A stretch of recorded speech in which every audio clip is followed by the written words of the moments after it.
aydan bilen tükenmiyor men içimde kederdim. Sana yürek verip men kança görgütlerim gördüm. Sen üçün qıynalsam hem aydan sözümde men durdum. Şondadan aytdım sana nem bolsa dam görer deyip, el ele versek hemme qıynçalıktan çıkar deyip, gittin sen elin vermen bul aydanın bolmaz deyip. Bul işlerin hemmesi zalim kelekenden boldi. Eden zahmetler üçün ahiron aydana geldi. Seni menden ayırıp uyasana makul gördü. Bul işlerin hemmesi zalim kelekenden boldi. Eden zahmetler üçün ahiron aydana geldi. Seni menden ayırıp uyasana makul gördü.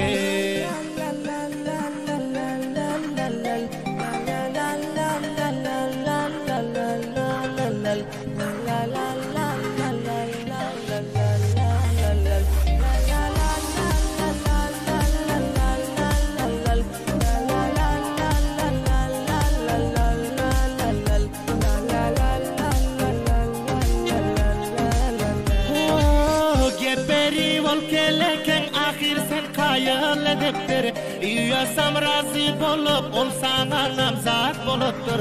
Sen on bilen bolana düşmanlar yüze gülüptür. Bul eden işlerini ayanda görse gerek. Dülen şişe yani önkü bolmuyor bol yürek. Önkü yani sen urip olmasın de senden derek. Geberi ol keleken ahir sen hayal ediptir, yasam razı bolup, ol sana namzat boluptur. Sen on bilen bolana düşmanlar yüze gülüptür. Bul eden işlerini ayanda görse gerek. Dülen şişe yani önkü bolmuyor bol yürek. Önkü yani sen urip olmasın de senden derek.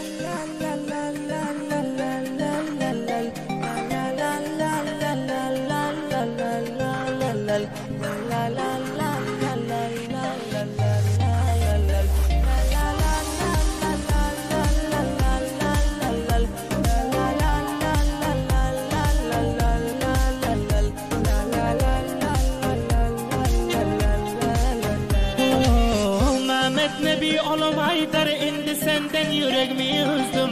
Namzat bolamdan son meninki bolmacağını bildim. Şunca ihlas etsem hem seni men elden aldırdım. Nasir ahadinin şiire eşten bulsan aybi vafa.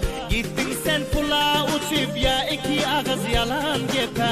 Ta ölünçem bolar men bul dünyada senden kafa. Mehmet Nebi olum aydar indi senden yüreğimi üzdüm. Namzat bolamdan son meninki bolmacağını bildim.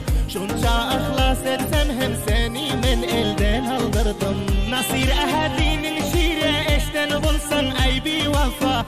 Gittin sen pula uçup ya iki ağız yalan gepe. Ta ölünçem